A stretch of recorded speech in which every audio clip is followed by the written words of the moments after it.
cool. We are joined by Gabe Castano. Gabe, thank you for coming on. I wanted to have you on for a few reasons, and the major one being we came into kind of each other's life at a unique time in your life when you were really thinking about what your future held from an athletic perspective. So I definitely want to get into a bit about your life, how you kind of navigated the world of swimming into the Olympic ranks and then transitioned into sales and your mindset through all that. But we'll dive into all that. But thank you for coming on. Thanks for having me, Ryan. I'm excited. Let's start from the top. So you are highly decorated swimmer, accomplished some amazing things in your swimming career. Let's get started with the beginning. Where'd you grow up, and how did swimming become such a big part of your life? Yeah, so I grew up in Monterrey, Mexico. Born in '97. I actually moved to PA when I was 12 years old. And I really had, swimming wasn't a part of my life until pretty much high school.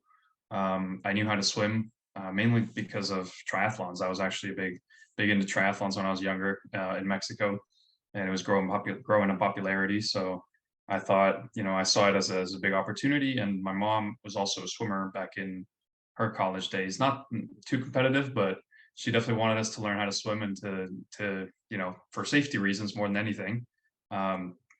And like I said, I didn't really get into it until high school. I was primarily cyclist, triathlete. And but I see that, I look back now and I'm very glad that was the case, because I see a lot of people that, they choose one sport for their entire life, and burnout is a big thing nowadays, with, the philosophies that a lot of the coaching staff has, and then, whatever the sport says people follow. Mm-hmm. With cycling, I learned so much and was able to apply that to swimming, and kind of form my own philosophy, if that makes sense. A lot of the coaches and everybody went the same way. Everybody went the same route, no matter if you were a sprinter, if you were a backstroker, butterfly, whatever you did. Through high school, it was all pretty much the same stuff. And in high school, that was when I was, I was one of the worst swimmers probably coming in. And I remember standing in front of the team the first day of freshman year, and they asked me what the goals were. They asked everybody, what your goals are and everything. So I got up in front of the team and I said I wanted to be state champion by, I believe it was sophomore year. I had very, very ambitious goals, but in my mind they weren't ambitious because I didn't actually know anything about swimming. So, and I had already been a state champion in cycling. So in my mind, it was like, oh, I mean, I can do it in one sport, why not the other? But that was kind of my ignorance playing into that. I honestly didn't know anything about the times. I didn't even know what a 500 was. Wow. Which was the event that I was thrown into the first meet. And so, yeah, like I said, it was a very interesting new thing that I was into in high school, and a way to train for cycling actually in the winter. So I never really, like I said, never really thought that was a path for me. But fast forward a few years, I quit cycling, focused entirely into swimming, and mostly, to pursue a potential scholarship or some opportunity like that to race in college. But I'll tell you what, the Olympics weren't really in my eyesight until probably freshman or sophomore year of college. I remember 2016 watching the Olympics. It was one of those things like, oh, that's cool. It'd be cool to go, but never really thought I was going to get to that level where I could actually make it realistic. And I'm very much I have to have realistic goals. I can't just say, oh, I'm going to go to the moon one day.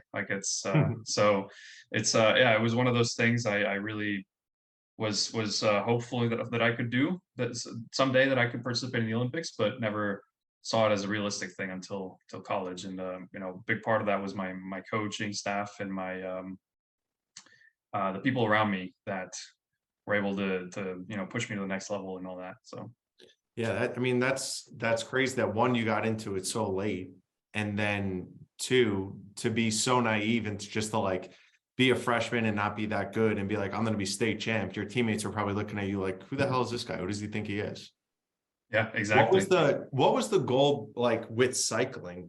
How serious were you about that? Like, was that where you saw your athletic career going beyond high school even, or was that just something that you got thrown into? No, I mean, ever since I was younger, in Mexico, it was a very big deal. Where I grew up, a lot of my friends were doing it, and it seemed like something very interesting to me. And I think maybe part of that was because my dad was into motorcycles a lot, but my mom never let me get into that. So, it was kind of like the next best thing, right behind motorcycling. And I'm still very passionate about it. But yeah, essentially, when I was younger, I just decided I really wanted to pursue it, and my dad always was, he's a very big proponent and sports being a life lesson. So he had no problem investing in my sport, and that being cycling, even though it's a very expensive sport. He saw it as a good opportunity to stay in shape, stay out of trouble, be consistent with the schedule and hard work, working hard in that sport. So that translated into what I'm doing now. But yeah. So you're cycling, you're focused on cycling, your dad's supporting you, and then swimming comes in as a way to train for cycling. So how do you transition full-time into swimming? Like, was there a moment where you realized like, I have a natural gift here? Because freshman year, it didn't seem like you had that, and how did it play out with winning states as a sophomore? Did that come to fruition? Yeah, it did not, not my sophomore year. But so it was a very interesting trajectory actually, because my freshman year, like I said, I was not near the level that I needed to be to even get to college swimming, let alone the Olympics. So what happened is, to give you a bit of reference, my first 100 freestyle in high school freshman year was a 1 minute flat, and And by the give end of me and anyone who listens to this context of if that's good or bad. yeah, I'll explain that. But it's so basically, it's so bad that I don't think I would have even qualified for districts, like the district meet for high school. Wow. It was that slow. And by the end of that year, I was a 50 flat. So I dropped 10 seconds in a 1 minute race. That's a very big improvement.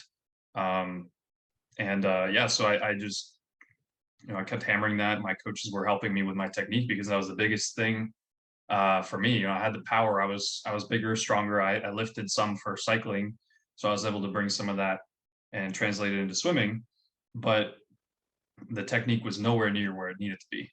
And I remember going back to cycling after freshman year, and things were starting to take a different turn with cycling. It's once you get to college, there's nothing. There's like no real college NCAA type of thing. Yeah, I didn't think so. Um, I was gonna ask like where are you hear of these universities that have like a skeet shooting team or they have like a fishing team or whatever it may be. Like there's these weird teams that exist out there. I was curious if cycling, because in the US it's not big.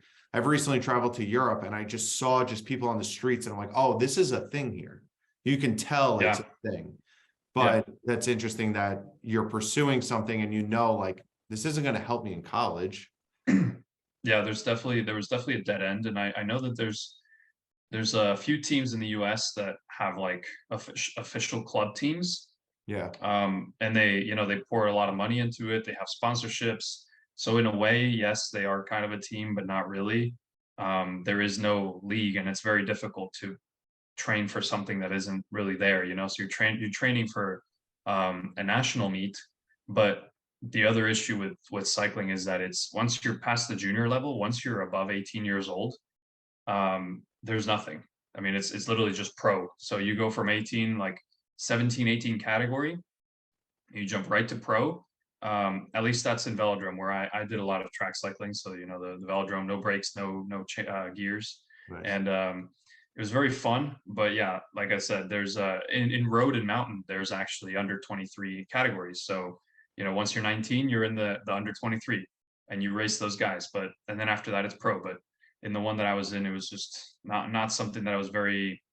And then also I was starting to burn out a little bit. So it's one of those things like I'm starting to do really well in swimming. I finished off my freshman year, uh, improved 10 seconds in my 100 freestyle, there's so much room for improvement.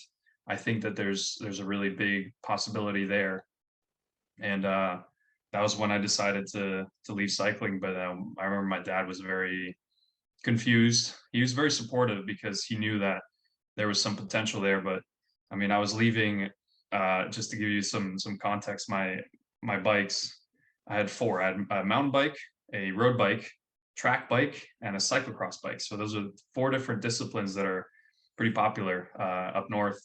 And I love those things, but they all the money that he invested into it basically was not gone, but we had to figure out what we were going to do with that, and sell the bikes or whatever, or maybe keep them because maybe someday I would want to go back. So anyway, it was just one of those things that my dad was very supportive with, but just not sure where it would go. And needless to say, it ended up working really well. So Yeah, well, every athlete that I talk to at some point needs to go all in on their sport, and that means potentially a pivot from sports that they've been playing their whole life or choosing between two sports. And it's always an interesting conversation because parents or coaches, they see potential in you and they have maybe their own dream. And that also is probably a hard conversation to have when which we'll get into, when you're telling those same people that you want to retire, right? So there's always like an element of like, I could be letting people down, which sucks, but it's just the reality of, doing what's best for you. So you make that decision, you tell your dad, and then you say, what? I think I'm just going to go all in on swimming. Yeah, I just said I'm going to swim year round and see where it goes. It was kind of a shot in the dark. Like I said, I didn't really know where I was going to go with it. To be fair, I didn't really know where I was going with it until senior year of high school.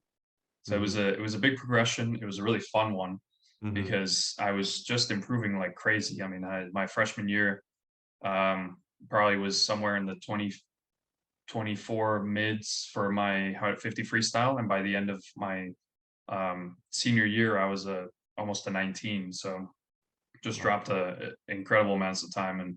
And it was that trajectory kind of kept me motivated because a lot of people, especially in high school, they tend to plateau a little bit. And then that happens in all sports too. But since I started so late, there was kind of that catch-up feeling that I had, and that I was improving at a very good rate. I didn't want to stop. I knew that there was more for me to do in the sport. So I just stuck with it and really made it like an obsession almost. Not really fully an obsession, but it was like when on my free time, instead of just playing video games or whatever, I would watch a swimming video and take notes and just study techniques and whatever. Sounds pretty nerdy, but that's kind of what I like to do sometimes in my free time if I found that interesting or whatnot. So, but yeah, it was definitely very difficult through my junior and senior year because my team didn't really have a very structured practice schedule. I went to a very small Catholic school, 700 kids in the entire school. Wow. So our team was actually one of the best in the district because we had a large team and all that. But we didn't have any practice in the morning. We didn't have anything other than basically an hour and a half practice in the afternoon. And while that was great and all, I wanted to get to the next level, and you can't do that just by swimming an hour and a half a day. Well, you can, but you might have to add a bit of lifting here and there, and that's what I did. So my coach referred me to a local CrossFit gym, and nowadays I don't think I would do that again. But I went to my local CrossFit gym. The guys were amazing. They were super helpful, and the only downside was that I had to go in at 4:30 in the morning because after that it was school all day and then practice after that. So I would wake up at 4:30, go to the CrossFit gym, get my workout in, my lift in. That was 3 times a week. And yeah, I mean, it was definitely something that I really wanted to do and really passionate about. But nobody told me to do it. So that was one of those things that I had to do that was, I guess, extra, and just it was necessary for me to get to the next level. Yeah, I mean, it's like, you have enough conversations like this and you hear repetitive themes of the conversation, which I say all the time, and that obsessiveness around just wanting to be great. And like you said, like nerding out and watching the videos and critiquing your technique or looking for things or looking for an edge, and then the work ethic that follows it. That's something that you hear with anyone who's achieved anything of mention when it comes to athletics. So where do you know, it's cool to hear that you didn't need to be pushed. And where do you think then like your mindset and your work ethic came from? Um, as cheesy as it sounds, I think it came from within. I was just so addicted to the sport and the feeling of dropping time. I guess that was another thing. Mhm. You know, I would see an improvement, and then, oh, I beat this guy on the team, and I'm like, okay, well, what can I do now if I improve this? Because every single time I got out of the water, my coach would be like, your start sucked, or your technique sucked, or this sucked, or everything sucked. You know, so it was like it was a good feeling to know that there was a lot of things that I could improve. And obviously, you know, I wasn't, I couldn't have done it without my coaches being on top of me sometimes, because I had those bad days, as everyone does. Mhm. And I lost motivation very quickly, actually, my freshman year. I didn't really touch on this, but my first week, since I was, you know, so slow and not really anywhere where I should have been, nobody was paying attention to me. So I was like, well, what's the point? Why am I here? What am I doing? And I don't remember this too well, but my mom talks about it a lot. She's like, well, you almost quit swimming like the first 2 weeks of your freshman year, and who knows what I would, you know, where I would have been if that wasn't the case, or if I didn't stick with it. So my motivation came from yeah, myself, my dad, and my coaches. I would say were the biggest Yeah. influences.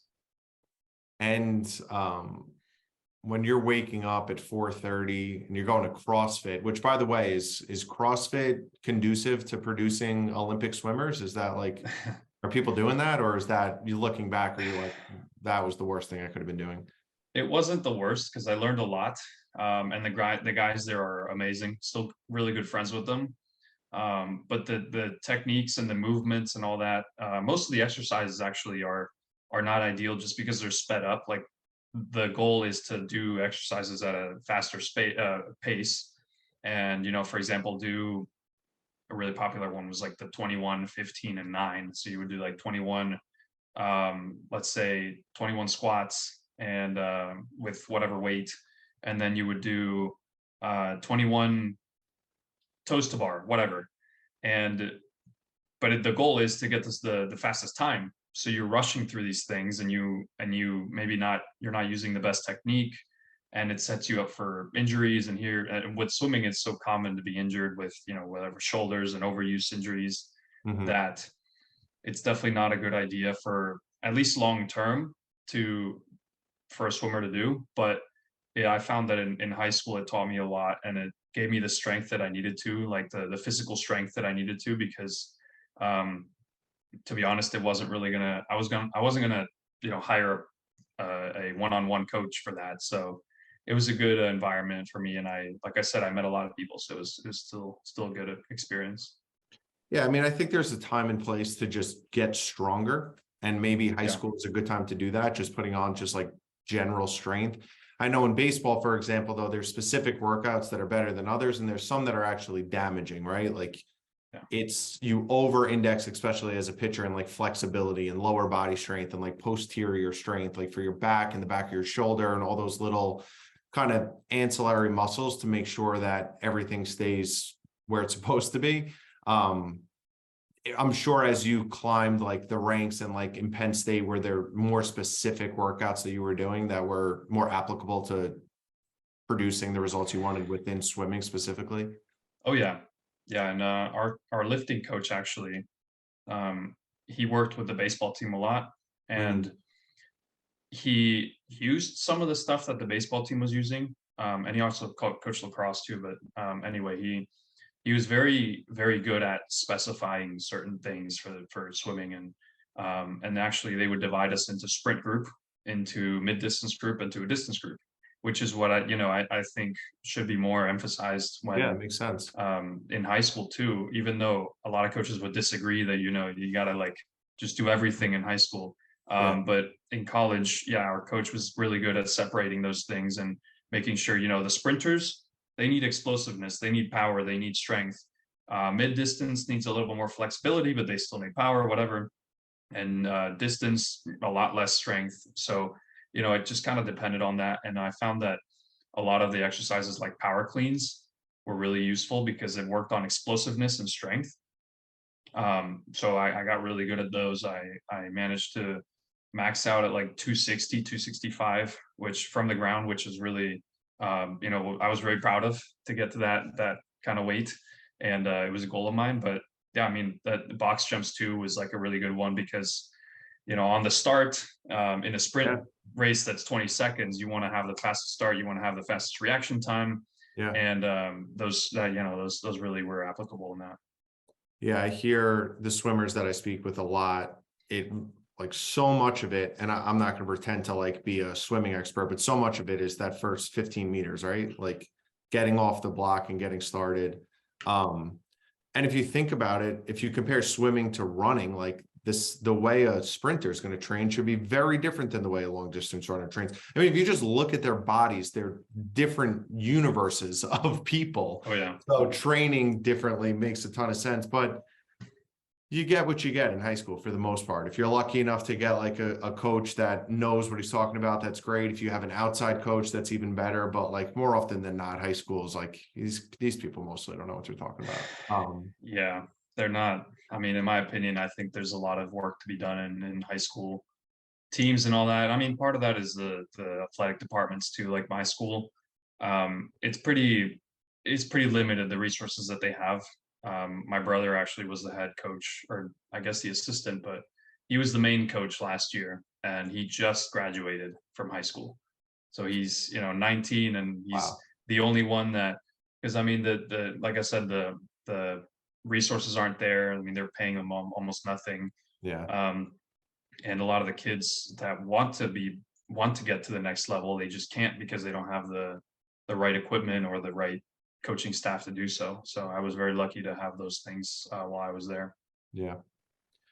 Let's talk about just like before we transition into like college, like your mindset in high school. I'm always interested in that around like just visualization, right? And like there's tough times, there's early mornings, there's like the last like extra, the last couple meters where you're like muscles are on fire and like you want to die. Did you have a consistent like vision that motivated you, or something where you're like just a clear goal that was the end game for you in high school?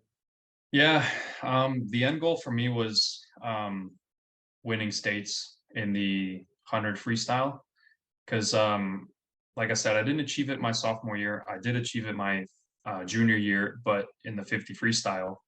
And my senior year, I won the 50 freestyle by a lot. But my very close friend Malin, he went to Harvard. Shout out to Malin. He's I guess a very close friend of mine. We always traded wins. Like he would beat me most of the time. Yeah, I would say like 95% of the time he would beat me. And he was still is good swimmer. He retired recently, but anyway, he was basically my motivator as a competitor because we were very close in level and speed and whatever.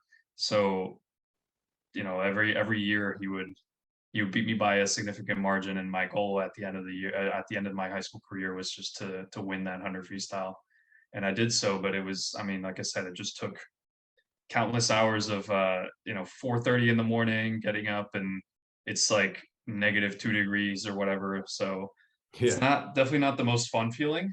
No, But once I was able to achieve it, it made it all worth it. for So sure. yeah. That's cool. You had him like kind of motivating you, and like makes it a bit more real when you're thinking about like beating the next guy. Like when you know the name, you're friends with them, and it's like that's always going to like drive you. And it's cool to see yourself improve so drastically. Like there's a lot of people that are really good really young, and they're just kind of always the best until they're not, For Yeah. you kind of came in, other people were better than you, and you just watched yourself blow past them, which is just, it's so motivating when you're working that hard to see the results come. What probably didn't seem quick at the time, but in a 3-4 year span, you went from no one knew who the hell you were a cyclist trying to train, to the clear state champion, which is just an awesome progression. Yeah. Yeah. It was a very fast progression, but definitely a very fun one. For sure. So then how did it go with getting recruited and ending up at Penn State? What made you choose Penn State, or were any other schools like seriously considered? That's a good question. Because that was my junior year. End of junior year is when you start looking, or at least in swimming at the time. I know they opened recruiting up to a lot more, younger, I guess, grades. But when I was in high school, it was starting your, so right before starting your senior year is when you could look and like call people, like, call schools and get recruited and all that. So by the end of my junior year, I was good, but really only in the 50 freestyle. And that was my specialty. And the 100 freestyle it was decent, but it wasn't good enough even for Penn State, I would say. But luckily, I was able to reach out to Penn State. Nobody really, I remember Coach Murphy. I still talk to him to this day, but Coach Murphy, he came to our club practice and went to basically talk to 3 guys. It was me, my buddy Malin that I was just talking about, and another friend of mine. And I remember he didn't even like know me. He didn't even say anything to me pretty much. It was just kind of, he just talked to us. And it was a bit of a recruiting trip, I guess. But yeah, it was not really something that I could confidently say I was gonna get in and all that, like on the team. They got back to me after a while. They reached out to me and they said, we'll have you for a recruiting trip to get to know the team, get to know the area, see if you like it. And I did. I went to the trip. I loved it. But to be honest, I was still not really sure where I wanted to go and what I wanted to do. But I realized that, in Pennsylvania, in-state schools for swimming, there's pretty much just Penn State and Pitt. Mhm. And I didn't really want to go to Pitt. So I went to Penn State, talked to them, and they told me that they didn't have any scholarships. It really wasn't on the plate anyway. My times weren't good enough to really get a scholarship. But I was still excited about it. I talked to them and they offered me a walk-on spot, I guess unofficial walk-on. So yeah, I joined the team, and over the summer, I guess, or my senior year, once I was already committed, my senior year, I dropped times like crazy. I won the 50 and the 100 freestyle in states. And then over the summer, I did really well at a long course meet. So after that, over the summer, right before going to Penn State, they gave me a call and they said, we like your progression. We're going to give you X amount of scholarship. Nice. So I got a little bit of a taste of what it felt like to, keep improving and getting into my goals. So it was definitely very helpful because that was one of the reasons I wanted to stay in PA, because of the tuitions and all that. Yeah. I obviously didn't see much reason to go out of state and pay like 45, 50K for whatever school. So I just thought, in state, and yeah, they gave me the scholarship. And then from there on, I just kept improving and they gave me more and more, but it was yeah, definitely a process. Yeah. Well, that's awesome because I always go back to my experience with baseball and committing, I believe, early junior year. And like you, I had a good senior year. And I always wondered, like, should I have waited? Would my outcome of where I went to school have changed? Which I loved where I went. I had a great experience. So it's not, not the end of the world. Now, the crazy thing is kids go to school and if they don't like it or they're not playing, they just jump ship anyway. It's like such a different landscape now. But it's cool that even after you committed and had the walk-on spot, you continue to improve. And then they kept giving you money as you got better and better year over year. So just more evidence of like your hard work and being recognized and appreciated. So the motivation continues. Yeah. So then you get to Penn State, and what's the experience like in the first year or two of Penn State? Are you swimming? Are you competing? Do you feel like you have a chance to win? Like, where's your mindset at? Yeah, To so get there? funny, right after I got the call about the scholarship, right before going to Penn State, I was playing basketball at my girlfriend at the time, I know where at this her is house. going. Yeah, Can't be yeah. playing So basketball, dude. no, not right before going to college, on a Oh D1 no. team. So I landed on it was one of those water bases, and I went for a dunk. Hey, I got the dunk, but You can dunk? when I landed, I sprained my ankle. So that Damn. was not a good look, right? Coming into college in crutches, and the head coach is like, "What did you do?" And I'm like, I was yeah, I was swimming. playing basketball. I was being stupid." And yeah, I had a he gave me a hard time about it, but it was good because right after when I came back, I don't know, a month later, I was able to pretty much jump right into relays and all that. I was very over the summer. I did some really good work, so I was able to maintain that shape at least a little bit, and I pretty much went right into the A relays. I was the fastest 50 freestyler that Penn State had, so it was a very good position, exciting position to be in as a freshman. But there was still a lot of work to be done, a lot of improvements to be made. And my roommate and really close friend, Will Robertson, he's a very fast swimmer. He actually tried out for the team. He wasn't even a walk on. He was a tryout. Wow. And by the end of our career, he was we were always trading, so he was definitely a big part of that too. We were and then with the injuries too, he pushed me through them. And but yeah, that was kind of the first year or two at Penn State. I also was able to go to Big Tens and make a good result there, B final as a freshman. So that was a good result. I dropped almost like a second Wow. my first year, so it was a big deal. And talk to me about like your ability to handle pressure in college because the stakes are getting bigger.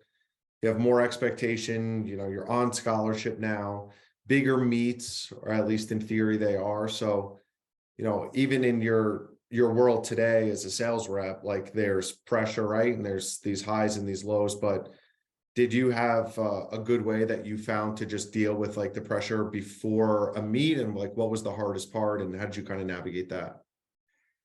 I found that the best way for me back then was preparation, and my results previous to whatever I was doing were very helpful.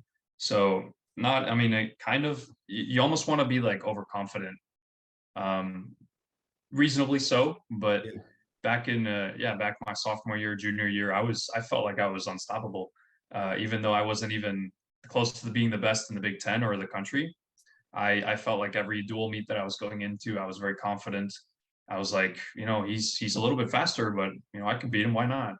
And that kind of translated from high school because high school is you're a big fish in a small pond. Then you go into Penn State, or a Big Tens, it's like you're a small fish in a big pond. So Yeah. I kind of translated that mindset of um, almost being cocky because that's what you need as a sprinter, especially. You just need to have that attitude and that so it was very helpful for me to go in and be confident. That was the main thing. Mhm. Um, and nowadays, I mean, with we'll get into it, but it's totally different ballgame. Yeah, well, the confidence comes from, like you said, your past success, but I always have felt, and it's interesting to hear you say it is the preparation is what alleviates that anxiety. Like that Yeah. anxiety is coming from deep down, potentially knowing that other people in this meet are more prepared than I am. Oh yeah. And that's where the insecurity comes in, like, I know I could have went harder. But when you can confidently look in the mirror before a meet and be like, nobody worked harder than me to be prepared for this moment, now you have like legitimate confidence and a reason to be confident. Yeah. And I mean, in swimming, there's a lot of variables. So, at the end of the day, you can be the most prepared, but it might not go your way. Especially in sprinting, what 20-second race, one little slip up and you're done. So Mhm. it just a lot of that is calming the nerves and but like you said, your preparation handles that for the most Yeah. part.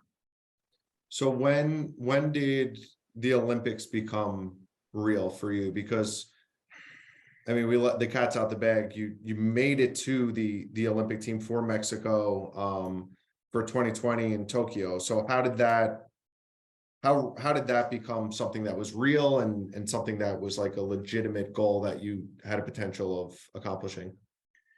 So by the end of my sophomore year, I actually hurt my knee. And I guess I'll start with that because it'll make sense in a little bit. But it kind of set me back to the point where I was able to refocus on my weaknesses. So my knee issues led me to focusing a lot more on my stroke, led me to focusing more on my core strength, stuff like that. And in my junior year, I actually didn't swim at all my fall of my junior year. I didn't compete at any meets. I was mostly doing rehabs and doing a lot of work on my own with one-on-one with the coach or whatever it may be to focus on those weaknesses. And it was about 6 months of rehab, and I was actually going to get surgery. But when I talked to the doctor, this is all pre-pandemic. So when I talked to the doctor, the Olympics were still on for 2020, and he said, the timing's not great. I don't think I feel comfortable giving you surgery. I don't think you'll get back to full shape and everything. But even though that was in the conversation, it wasn't really a very big realistic goal just yet.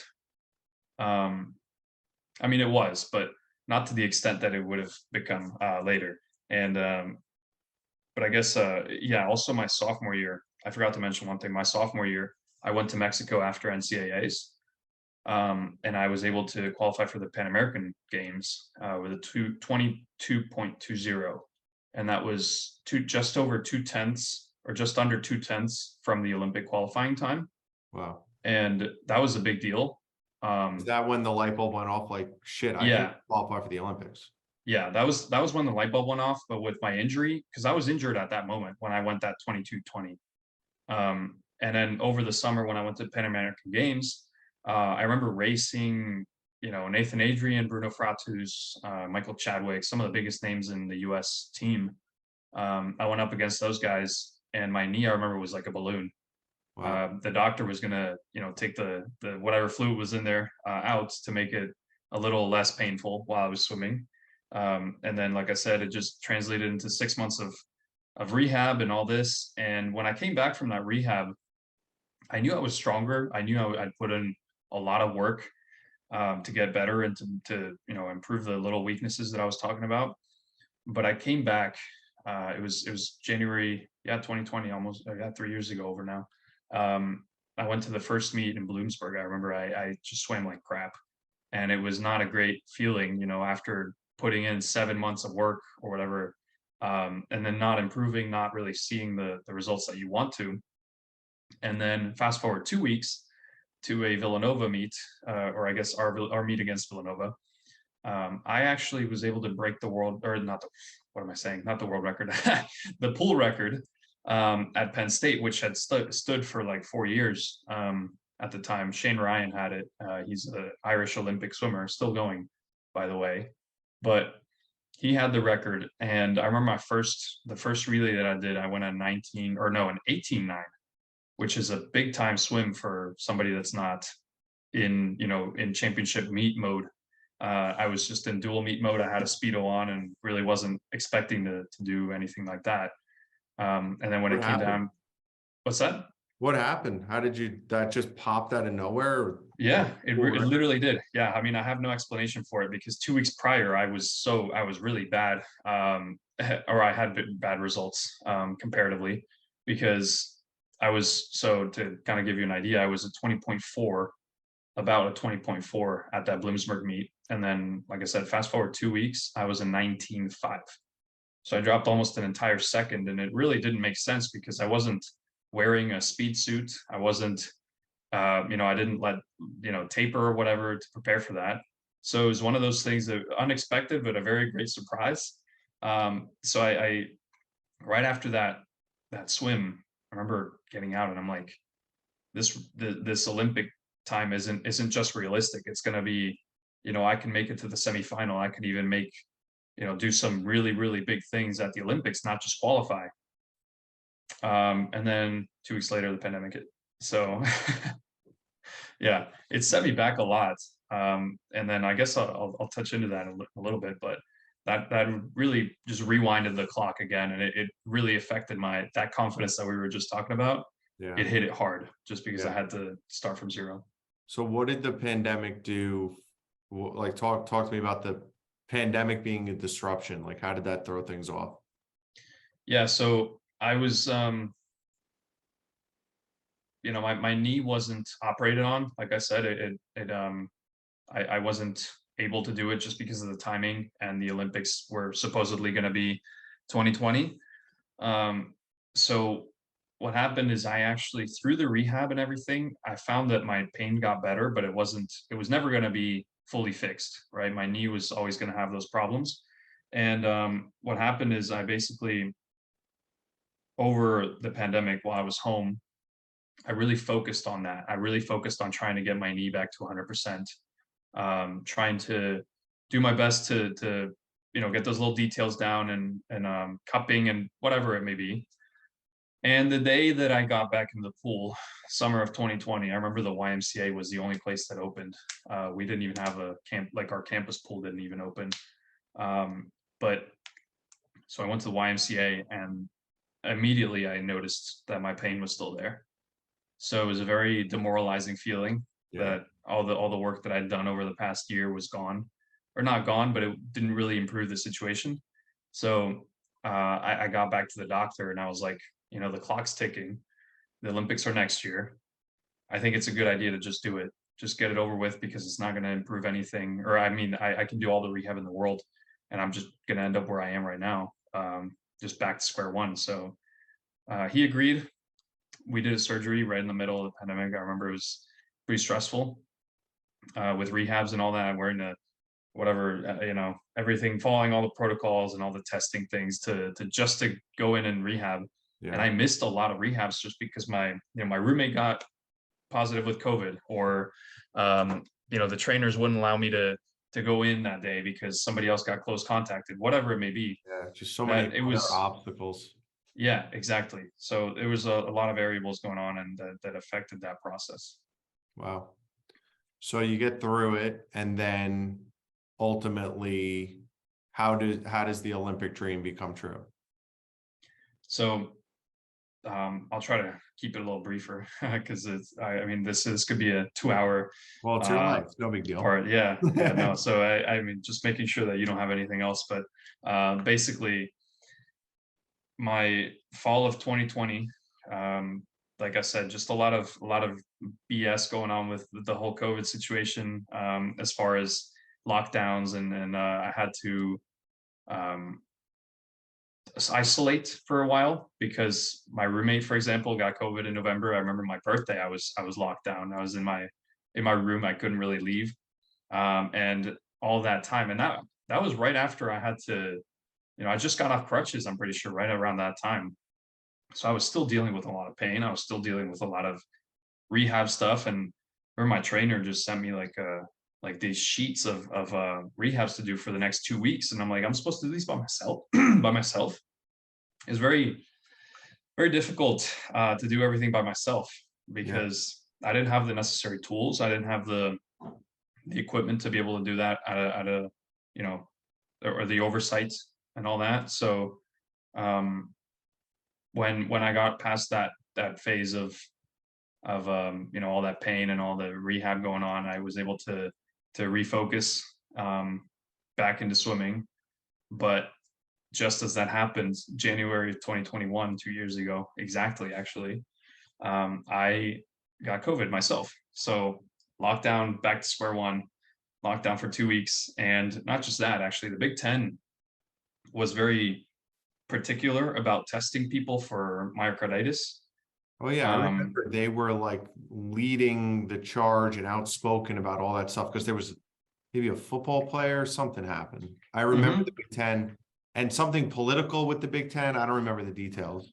Yeah, yeah. I mean, not to get into the political side of it, I could, but I Yeah. want to. It was the whole thing that happened was basically, yeah, like an athlete got a myocarditis problem, something with the once they got COVID or whatever, it could have been totally unrelated, but now everybody had to do the heart test. Yeah. And for that to happen at Penn State, we needed to drive 2 hours to Hershey at the Penn State Medical Center, because the one by Penn State didn't have the equipment to do it.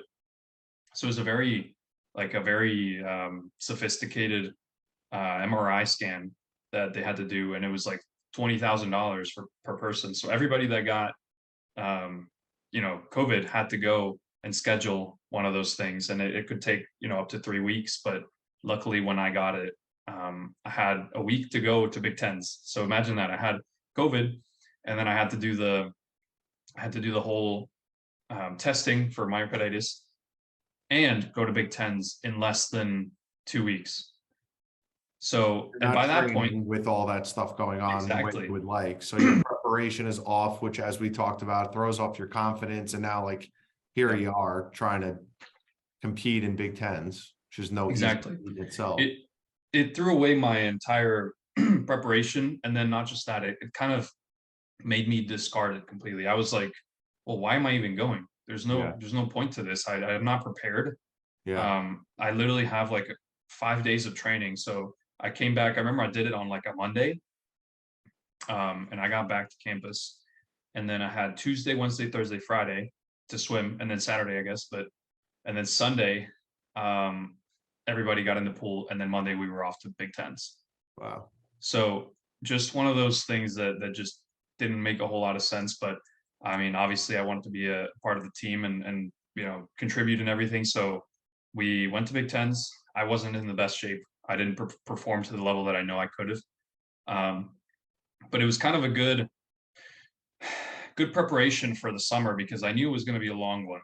I knew it was going to be with the Olympics and the travel and the qualification. It was going to be a very, very long summer. Lots to do, lots to prepare for. So anyway, I did what I could at Big Tens.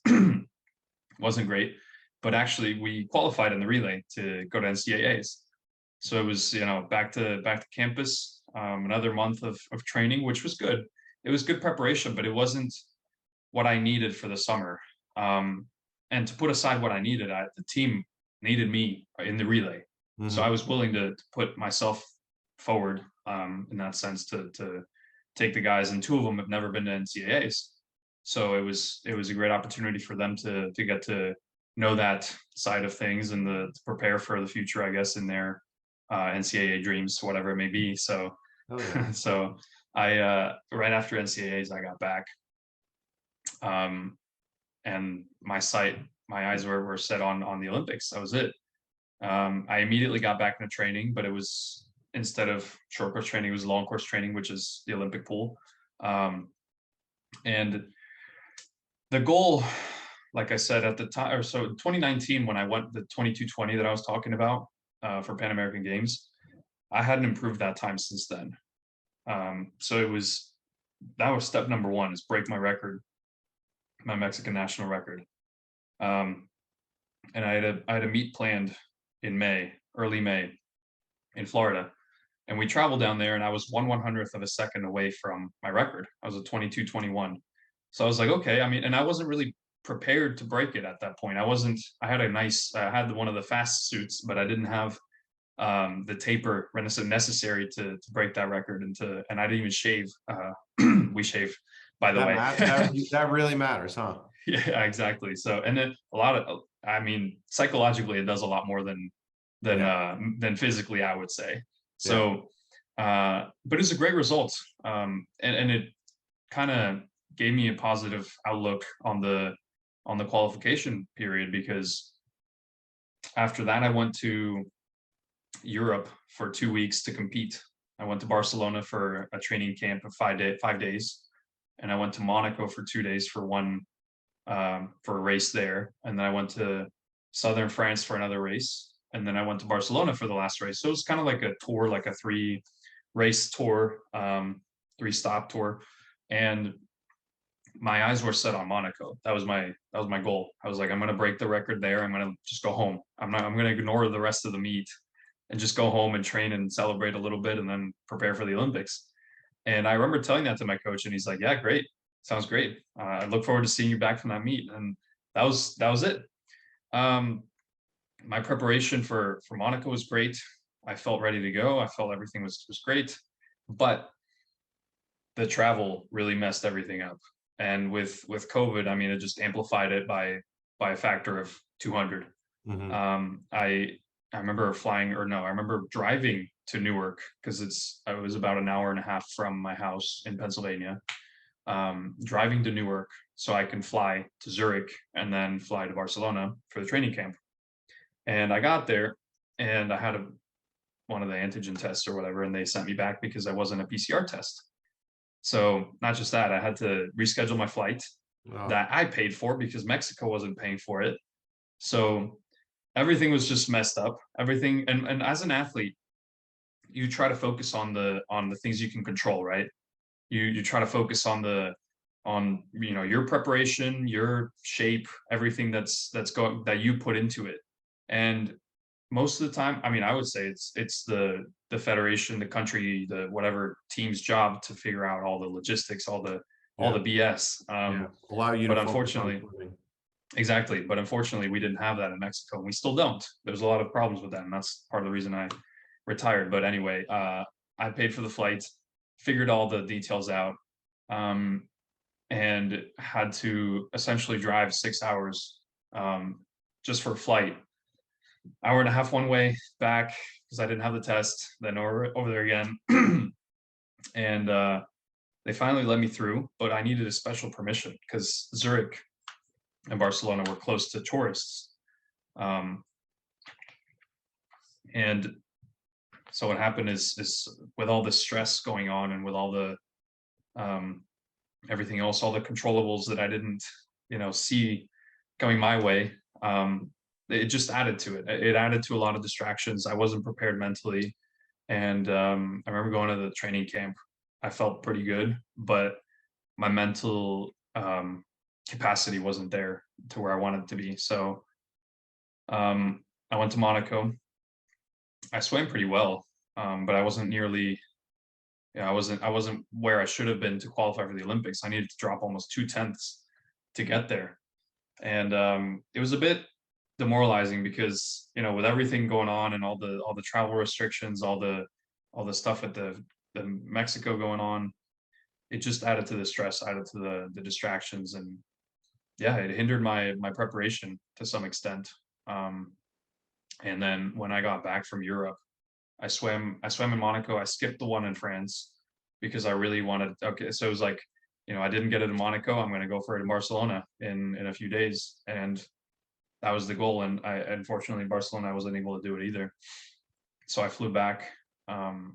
This was almost, what was it, early June, I believe, early June of 2021, and I went straight back to Penn State, started to train again because my coach goes, you didn't get it there. There's one last opportunity to go, and the period to qualify ended the 27th of June.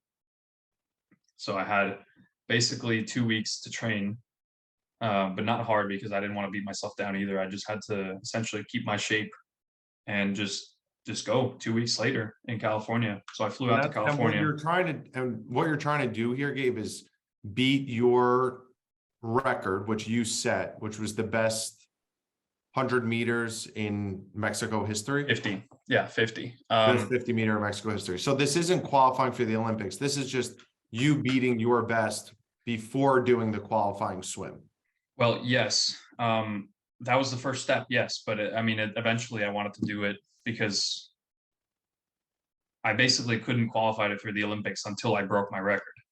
So it was one of those things. It was just like a barrier. They went like hand in hand. Exactly. It was a mental barrier more than anything. I was like, how am I not able to beat my time from 2 years ago?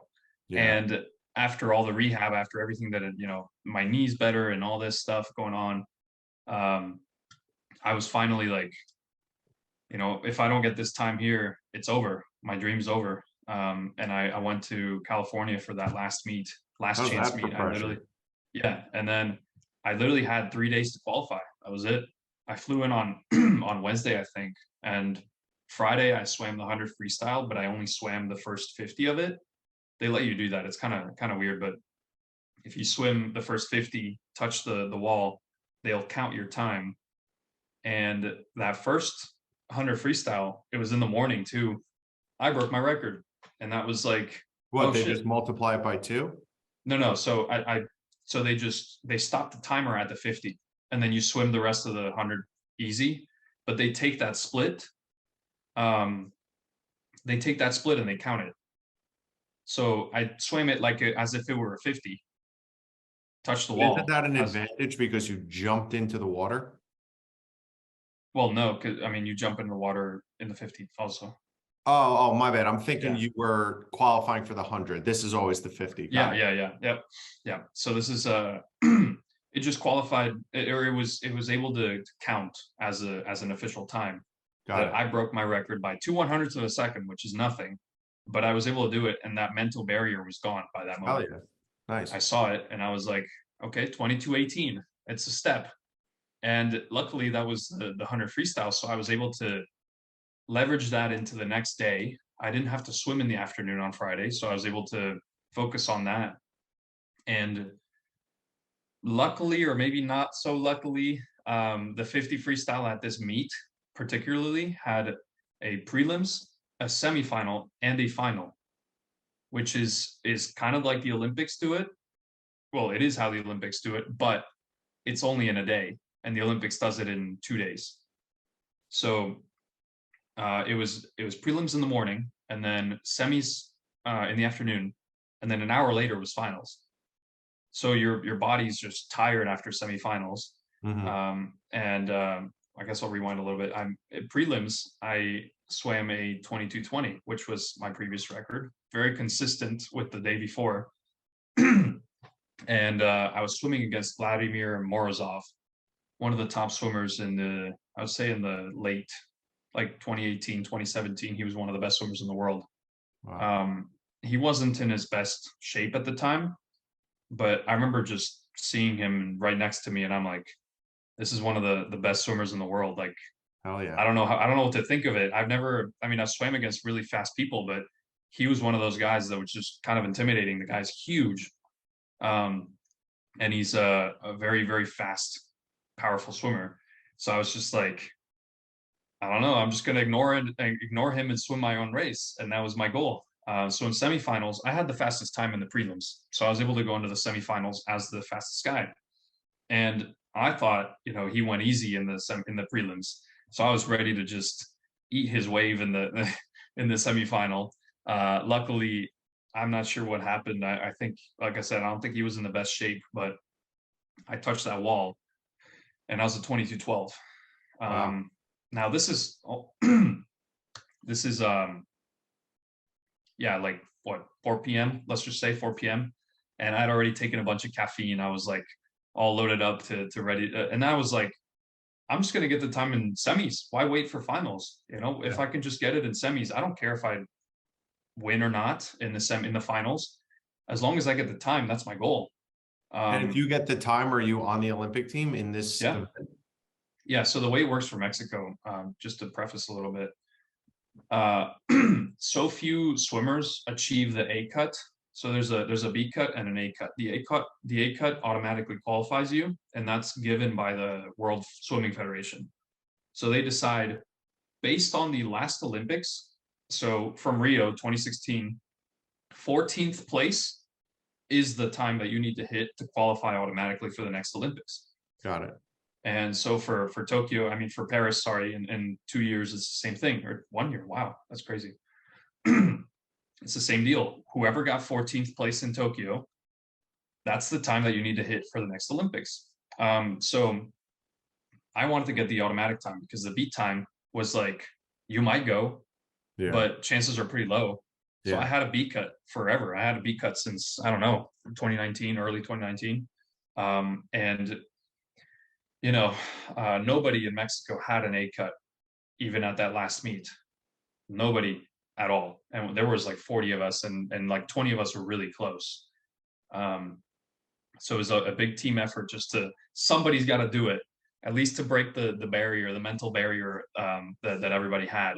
And I'll be honest, I was probably the not nearly the one that should have done it, if that makes sense. Like people had, let's say, 3 swimmers that were gonna break it, and I wasn't on that list. Yeah, you weren't in the betting favorite. You may have had Exactly. some odds for you, but you weren't the favorite. Exactly. Yeah. So what happened is semifinals, I was a 22:12, and I was now what 11 hundredths of a second from the A cut, It was and 22:01. 22:01 was the time that I needed to hit to get to the Olympics. And I hit 22:12, and I just remember being very frustrated after that race because I was like, I gave it my every single ounce of energy that I had, I put it into that, and it didn't work. I didn't get the time. I got closer. I lowered my time. I broke my record, but it's not enough. I'm not here to break a record. I'm here to qualify for the Olympics. Mm-hmm. And my coach was there. He watched that race, and I just remember him telling me, "Get your ass in the pool. You're gonna warm down, and you're gonna get ready for the final swim." And I was defeated. I'm like, "You really want me to warm down? My body's like destroyed. First of all, because of caffeine and all the lack of sleep that I've had and the stress and everything." And and he's like, "Don't matter. Just get over it and go for it again." So I did. I got back in. I had another scuba pre-workout. At this point, I was jumping off the walls, but um, I hit the wall at that final swim, and I was at 22:06. Oh, So now I was 5/100ths of a second from the Olympic time, and even though I had a really really good beat time, it was probably not enough to get in. So it was an A cut or nothing. That was it. Um, so what happened was my coach did not plan on, if I didn't get it at finals, he's like, well, if he's not going to get it, that's it. It's over. But this meet was particularly interesting because there was a time trial swim on Sunday. So Sunday around noon, they had one more chance, like literally the last chance, the last day you could qualify, the last chance. You pay $20 basically so they can time you and give you what's an the official point time. of the $20? I mean, what are we doing here? I know. I was like, okay, I mean, sure, I'll just do it. But my coach had flown home at that point. He was like, yeah, I booked my flight for Sunday morning because I didn't know if, we'd need it or not, or if you were going to swim on Sunday or whatever, if you were going to qualify. So he's like, you can do it. You don't need me. And at that point, I was, my, my mindset kind of changed.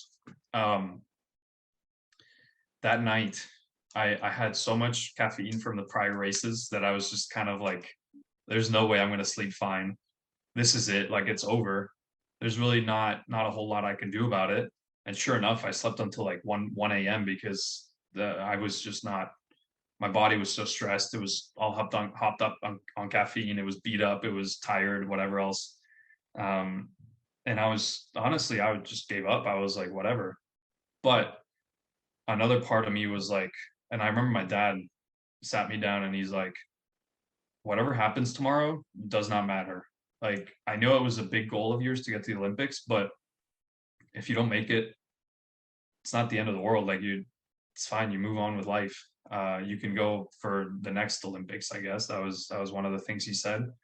And that was a bit relieving to me because I put so much pressure on myself to get to that point and to get to the Olympics that I wasn't able to focus on the bigger picture, which was, there's a life outside of just swimming. In my mind, Hard thing to accept when you got one more chance to live out a dream. exactly. So, but it was one of those things, like, my mindset wasn't there, but I think that actually helped. So the way it helped is it relaxed me a lot. All Mm-hmm. the pressure that was on there, and it was mostly on myself. Like, I put a lot of pressure on myself.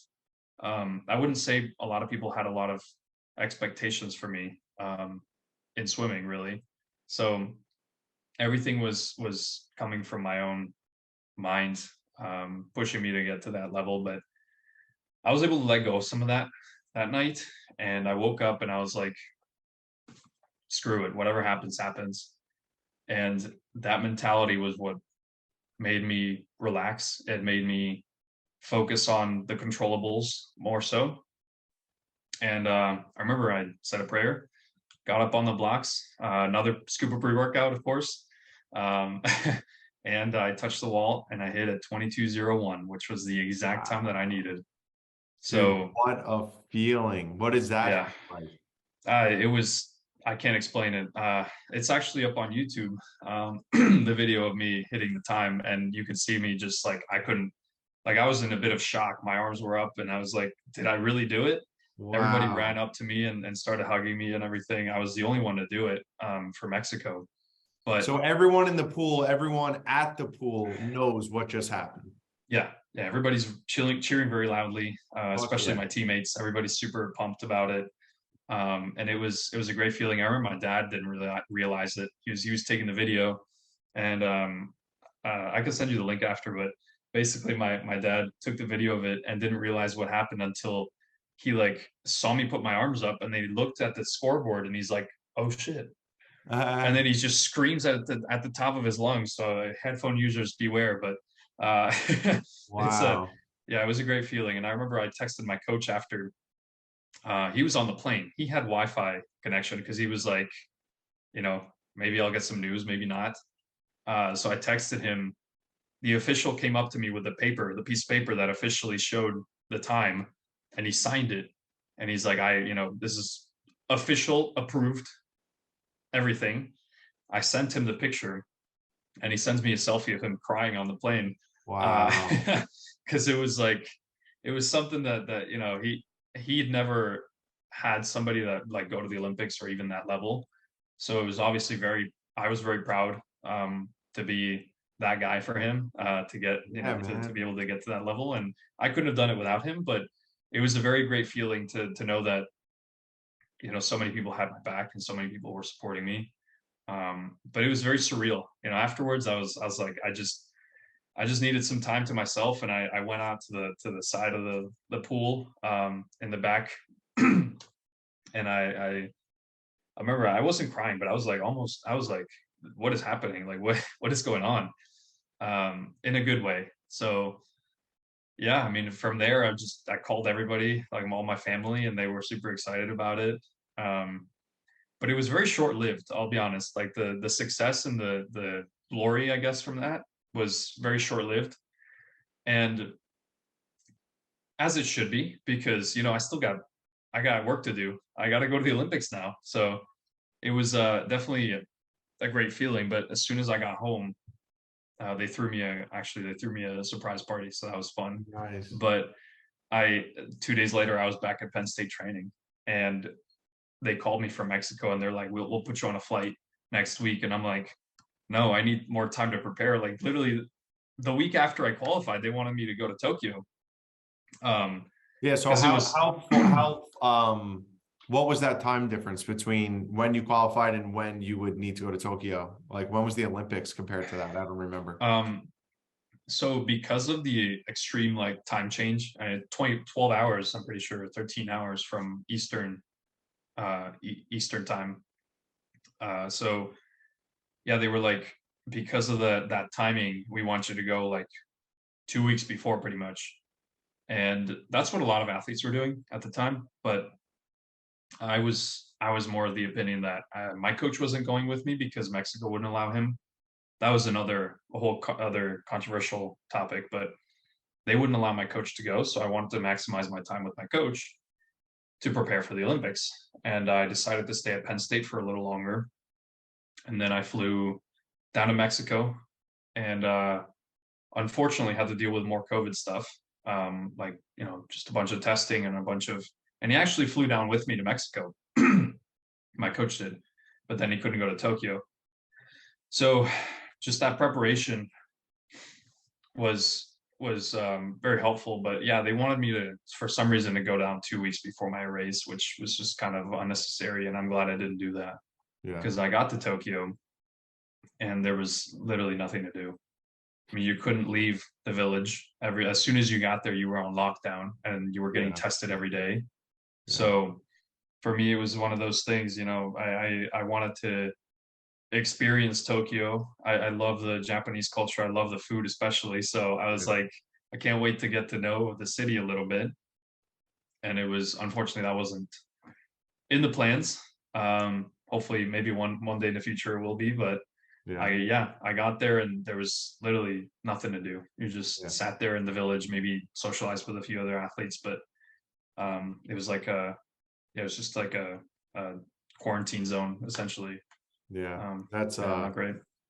everyone's got their own like challenges that come from COVID, and no one thinks about that one specifically. It's unfortunate that it, hampered something that was a lifelong dream, or at least a dream for a long time that you worked really hard for. Um, but you got there, man. Like that experience of like getting close and working hard and qualifying, the emotion with that, the moment with your dad, the moment with your coach, like what an incredible story and like thing to be able to experience, even if it's short lived and you got to kind of shift gears quickly and worry about the next thing. But that's life, that's everything is short Yeah. lived. So you just got to appreciate those moments that is so unique that you got to have that not a lot of people get to have. That's just such an awesome story to get there. Yeah. Yeah. And I actually get the question a lot, like what, how was the experience? And honestly, it wasn't really what I thought it was gonna be. Yeah. Um I enjoyed being there and it was a great privilege to be representing Mexico at the highest level. But I would say just the lack of things to do and the experience wasn't really there that I was expecting. Um, but still getting to represent Great. your country at the Olympics is not something many people can say. So I can take that for the rest of my life and enjoy that. So And I think I've seen a picture. You got those Olympic rings tattooed on you, dude. If I went to the that's right. Olympics, yeah, There they are. fuck yeah, dude. I'd get those rings tattooed across my forehead if I were you. So what a great story. And like everything else too, it's like the journey is always better than the destination. So let's transition into, because this is something I think will be helpful for other athletes, which is the point of this whole thing, is the thought process of retiring. Because I know when we met each other, basically you're like, I don't know if I'm going to keep swimming. I don't know if it's time to kind of like start my life and start like, the reality of having to like work and do and not be an athlete anymore, which is such a tough thing to navigate and will always be a tough thing and a constant evolution. But talk me through that and with the mindset of like, there are other athletes that are in those shoes right now. Like, how would you, what could you say to maybe help them or give them things to think about now that you've done it? Well, I would say my experience was very unique in that Mexico made it pretty easy for me to retire once everything started happening. There's a lot of political things going on down there, a lot of drama. That's the best way to put it. It's just petty drama between two very powerful people. And essentially, right now, our swimming federation is split in two, and one of them is backed nationally, one of them is backed internationally, but has no money. So for me, it was a very easy decision to say, I checked off the box. I wanted to, I did what I wanted to go to the Olympics.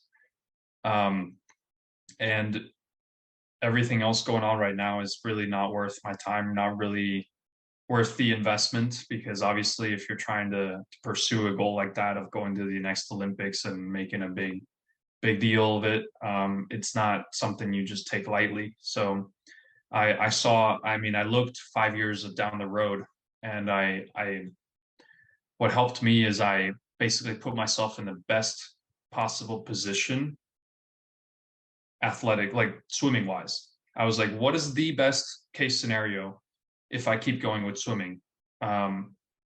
Disregarding injuries, which I was dealing with. So this best case scenario honestly wasn't that realistic. What I was thinking is like, okay, based on my results and based on my best time that I achieved when I qualified for the Olympics, I know that I can improve this much. I know that I could probably get to a top 8 finish at the Olympics if I have no issues, if I have great training, if I have great preparation, I really do see that as a possibility. I have the athletic ability, I have the body to do it, the strength, the mental capacity to do it. But is it worth, comparatively putting yourself 5 years down the line in your career, in your professional career? Is it worth the investment?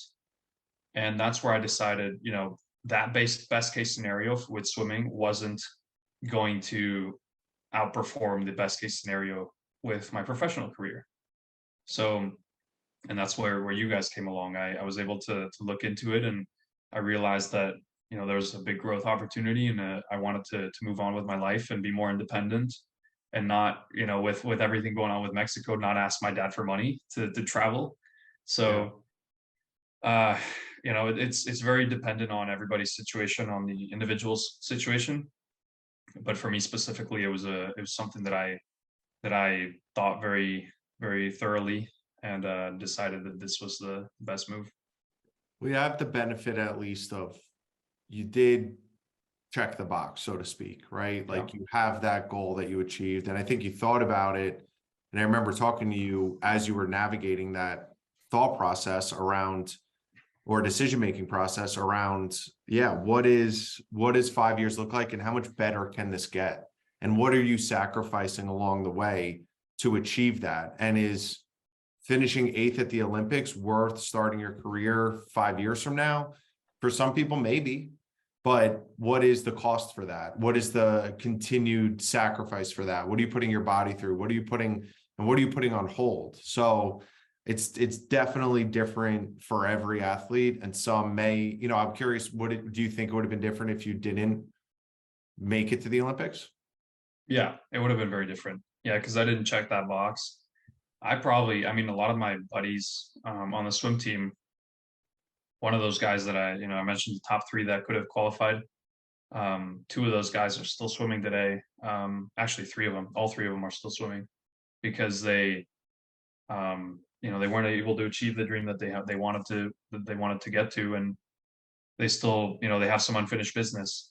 And I would say I have unfinished business, but that unfinished business doesn't outweigh the desire to get moving with my career. And I have goals outside of swimming, obviously. Like, I don't see how other people, I have friends that are 30 and they're still swimming, but not, to me, it's opportunity cost. Yeah. I don't want to invest all my time into swimming if it's going to cost me my career, or at least some opportunities that I may have, experience, whatever it may be. There's a lot of things that come into play, and I just realized it wasn't something that I wanted to keep doing. But I mean, specifically, like, I for example, I want to have a family in X amount of years, whatever it may be, 5 whatever years. And that's very tough if you're just swimming and not really getting much of an income from a country that doesn't really care about athletes, or supporting athletes. It's very difficult to have that goal and to have that approach to professional career, because if I was 28, 29 in this role with 0 experience because I was swimming, it'd be a totally different ballgame. I'd be a lot more pressured to get moving and get more money and whatever. I wouldn't have as much time to think about my career and to think about other avenues, maybe, or starting a business with my dad, whatever it may be. It gives me that flexibility and that comfort that I can focus on other things other than just swimming. And at this age, it's great to be able to do that.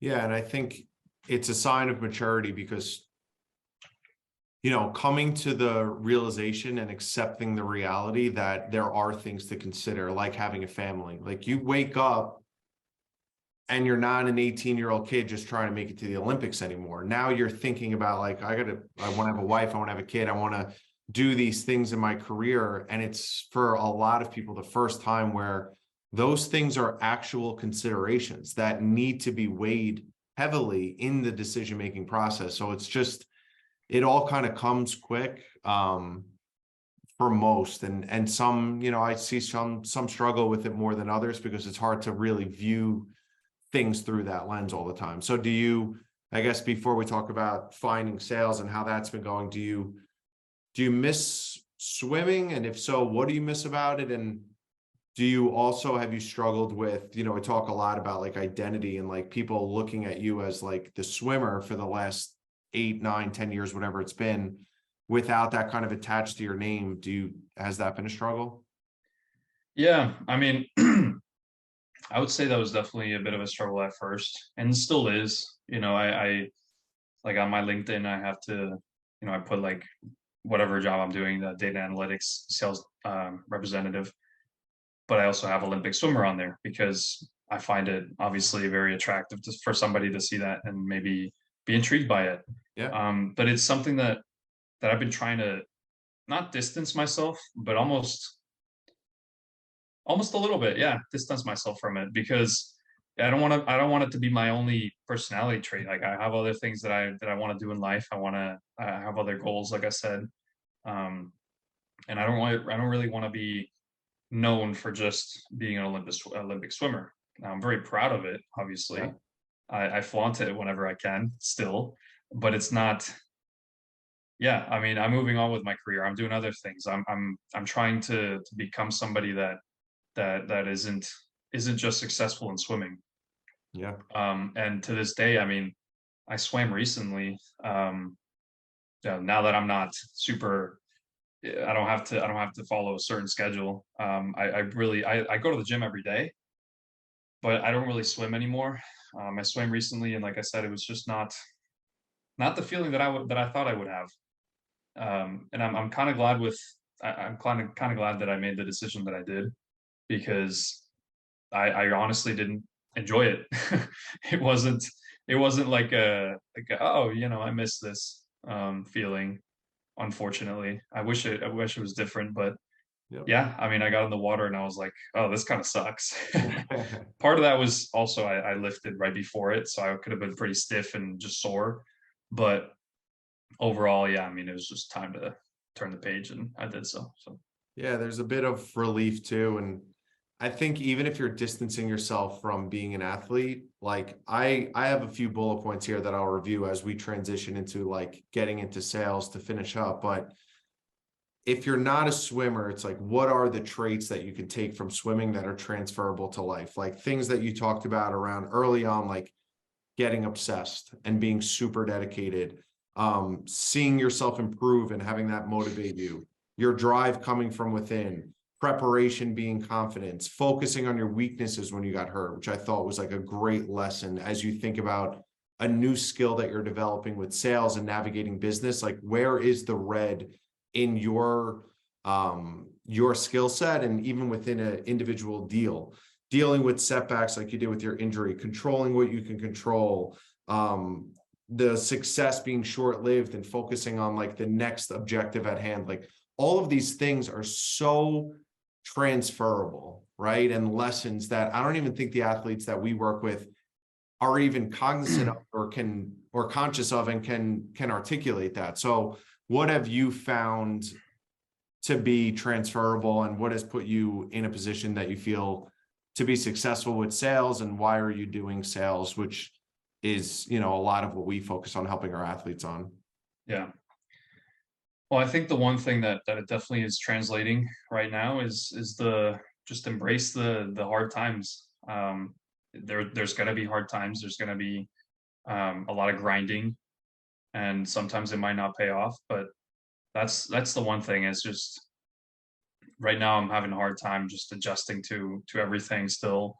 To this day, I mean, it's just I'm still very fresh into the role and to any job actually. I mean, because I didn't have a job in high school or in college. This is my first real job, and I'm still adjusting to certain things. It's taken me time, but um, yeah, the transferable I would say is mainly is the just it's gonna suck. You're gonna have to push through it, or else I mean you're gonna get thrown out. So and then all athletes to get to the level that we have, whether it may be D1, D2, whatever it may be, you have to work hard to get there, and it doesn't just come easy. So it just it also I think a big part of it is right now what is not so transferable, I would say, is the obsessive nature of it. I've come to find out, because I enjoy what I'm doing right now. It's very interesting, and it's a very good path for the future. But it's also, you have to like it. Yeah. You have to be into it, invested into it. And if you're not, it's going to be very difficult. And balancing that with a social life and with everything, and it's tough. And it's taken me. I mean, I'm trying to be transparent as possible. It's been tough. It's not going to be easy. It's not all sunshine and rainbows, but it's definitely, like I said, a good path that I want to keep pursuing. But I mean, I'll be honest, it's not for everybody. Yeah. And I think one of the things that you'll experience in time, it will never, ever be the same as accomplishing your goal of the Olympics, but the highs of getting a similar signature on like a big deal that you work so hard for, there will be that euphoric feeling, and then you'll be on to the next deal, right? And I think one of the other things that you mentioned too, which it's hard to do, especially early on, is you put so much pressure on yourself and you want to be great and you want to figure stuff out. When you did your best is when you kind of were like, fuck it, And I think that, you don't want to ever come off like you don't care, but when you allow yourself to kind of relax and just control what you can control and know that the rest is going to take care of itself, if you just keep putting in the work, you start to enjoy it, I think, a little bit more, and you start to see success come. So as you progress in your career, you'll start to see, I think, even more and more parallels that you're like, oh, I remember this type of feeling. And that just comes with time. Yeah, exactly. And I think, especially with this particular role, I'm just like, I put a lot of pressure on myself. I compare myself to my coworkers, and they're killing it, and I'm like still trying to get ramped up into things, and it's a bit unfair to put myself in that position, because Yep.